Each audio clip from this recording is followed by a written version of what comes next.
Welcome back to our channel Derick tech. So ഇന്നത്തെ വീഡിയോയിൽ നമ്മൾ നോക്കാൻ പോകുന്ന സാംസങ്ങിന്റെ ഏറ്റവും പുതിയ 5G ഫോണായിട്ടുള്ള സാംസങ് ഗാലക്സി F23 5Gയുടെ അൺബോക്സിംഗ് ആണ്. സോ ഇതായാലും നമ്മൾ അയച്ചു തന്നതല്ല, നമ്മൾ പൈസ കൊടുത്ത് ഫ്ലിപ്കാർട്ടിൽ നിന്ന് വാങ്ങിച്ചതാണ്. സോ അപ്പം എന്തായാലും നമുക്ക് നേരെ വീഡിയോയിലോട്ട് പോകാം. അതുപോലെ തന്നെ നമുക്ക് ഫസ്റ്റ് റിവ്യൂ യൂണിറ്റ് വന്നിട്ടുണ്ട്. അതിൻ്റെ ജസ്റ്റ് ഒരു ഷോർട്സ് എന്ന രീതിയിൽ ഞാൻ ഒരു വീഡിയോ ഇട്ടിട്ടുണ്ട്. സോ അത് കാണാത്തവരെല്ലാവരും ഷോർട്സ് കയറി കാണുക. സോ അതിൻ്റെ detailed video coming soon. So അപ്പം നമുക്ക് നേരെ വീഡിയോയിലേക്ക് ചെയ്യാം. എനിവേ നമ്മുടെ ചാനലിൽ 2 വീഡിയോ 1.5K പ്ലസ് വ്യൂസ് ആയിട്ടുണ്ട്. അതിനൊരു ബിഗ് താങ്ക്സ്. അതുപോലെ തന്നെ ചാനൽ സബ്സ്ക്രൈബ് ചെയ്യുക. 200 സബ്സ്ക്രൈബേഴ്സിന് ഗീവ് അവേ ഉണ്ട്. 2 സ്മാർട്ട് വാച്ച്. ഇന്നിപ്പോൾ ഒക്ടോബർ 2. സോ നവംബർ 2 വരെയാണ് സമയമുള്ളത്. അതിനുള്ളിൽ നമ്മുടെ ചാനലിൽ 200 സബ്സ്ക്രൈബേഴ്സ് അടിക്കുകയാണെങ്കിൽ നമ്മൾ 2 സ്മാർട്ട് വാച്ച് ഗീവ് അവേ കൊടുക്കുന്നതാണ്. സോ എന്തായാലും ഞാൻ പറഞ്ഞ ടൈം കളയുന്നില്ല. Let's go to Samsung Galaxy F23. So അപ്പോൾ ഇതുപോലൊരു ബോക്സിനകത്താണ് നമ്മുടെ സാംസങ് ഗാലക്സി F23 5G വരുന്നത്. ഫ്രണ്ടിൽ ഇതുപോലെ ഫോണിന്റെ പടം കൊടുത്തിട്ടുണ്ട്. ഇവിടെ താഴെയായിട്ട് സാംസങ് എന്ന് എഴുതിയിട്ടുണ്ട്. ഇപ്പുറത്തെ സൈഡിലൊന്നുമില്ല. ഇപ്പുറത്തെ സൈഡിൽ സാംസങ്, ഇപ്പുറത്തെ സൈഡിൽ ഗാലക്സി F23 5G എന്നുണ്ട്. പിന്നെ സീലുണ്ട്. ഈ സീല് ഞാൻ പറിച്ചപ്പം ജസ്റ്റ് പോയതാട്ടോ. പിന്നെ താഴെ അതിൻ്റെ ഡീറ്റെയിൽസ് ഒക്കെ കൊടുത്തിട്ടുണ്ട്. മുകളിലൊന്നുമില്ല. ജസ്റ്റ് നമുക്ക് ഈ ബോക്സ് ഒന്ന് ഓപ്പൺ ചെയ്യാം. ആഹാ, താഴെ സാധനം ഇവിടെ ഇങ്ങനെ ഇരിക്കുന്ന കേട്ടോ. ഇവിടെ ആയിട്ടൊരു സാംസങ്ങിൻ്റെ കവറുണ്ടാകും, നമുക്ക് എടുക്കാം. പിന്നെ നമ്മുടെ ഫോൺ ഇവിടെ വരുന്നുണ്ട്. ഫോൺ ഒരു പ്ലാസ്റ്റിക് കവറിലാണ് വരുന്നത്. ഞാൻ പൊട്ടിച്ചപ്പം പ്ലാസ്റ്റിക് കവർ പോയി. പിന്നെ ഇതിനകത്ത് ഒന്നുമില്ല. പെട്ടി കാണുമ്പോഴേ അറിയാമല്ലോ ഇതിനകത്ത് ചാർജർ വരുന്നില്ലെന്ന്. പിന്നെ നമുക്ക് ജസ്റ്റ് ഇതൊക്കെ ഒന്ന് നോക്കാം. ഇതിനകത്ത് വരുന്നത്, ഇതിൻ്റെ ബാക്കിലായിട്ട് ആരും കാണാത്ത രീതിയിലൊരു സിം ഇജക്ടർ പിൻ കൊടുത്തിട്ടുണ്ട്.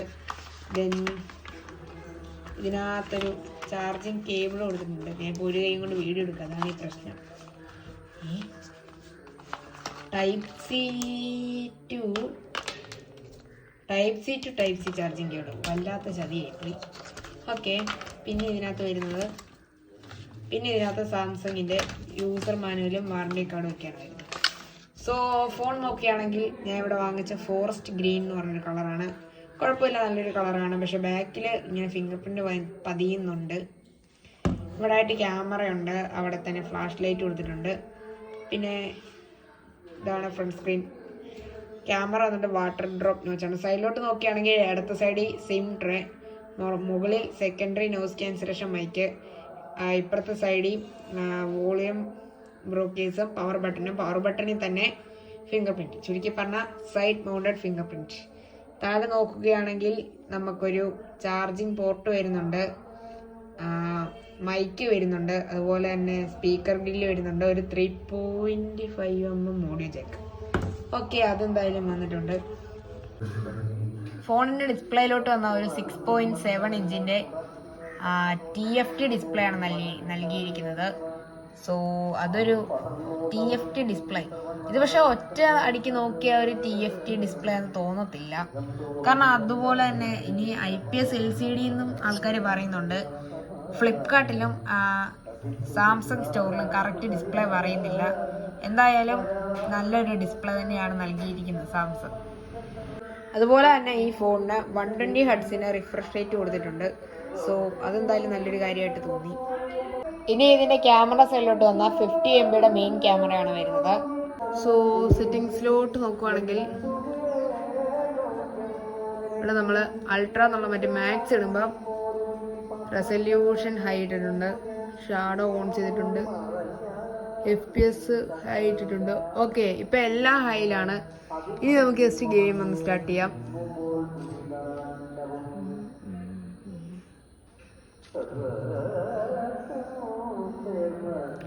സോ സ്നാപ്ഡ്രാഗൺ 750 പ്രോസസ്സറും 120 ഹെർട്സിൻ്റെ റിഫ്രഷ് റേറ്റും കൂടെ വരുമ്പോൾ ഗെയിമിംഗ് ഒക്കെ സ്മൂത്താണ്.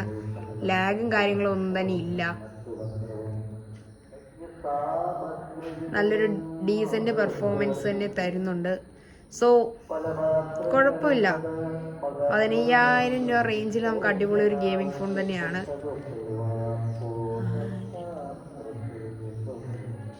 കുഴപ്പമില്ലാത്ത ഡീസൻ്റ് ആയിട്ടുള്ള പെർഫോമൻസ് തന്നെ കിട്ടുന്നുണ്ട്. ഇതിൻ്റെ ബാക്ക് ക്യാമറ വന്നിട്ട് 50 മെഗാ പിക്സലാണ്. സോ ഫ്രണ്ട് ക്യാമറ വന്നിട്ട് ഒരു വാട്ടർ ഡ്രോപ്പ് നോച്ചാണ്. അതെനിക്ക് ഇഷ്ടപ്പെട്ടില്ല. ഒരു പഞ്ച് ഹോൾ കൊടുക്കാമായിരുന്നു. സോ ഓവറോൾ നല്ലൊരു ഫോൺ തന്നെയാണ് 15,000 രൂപ റേഞ്ചിന്.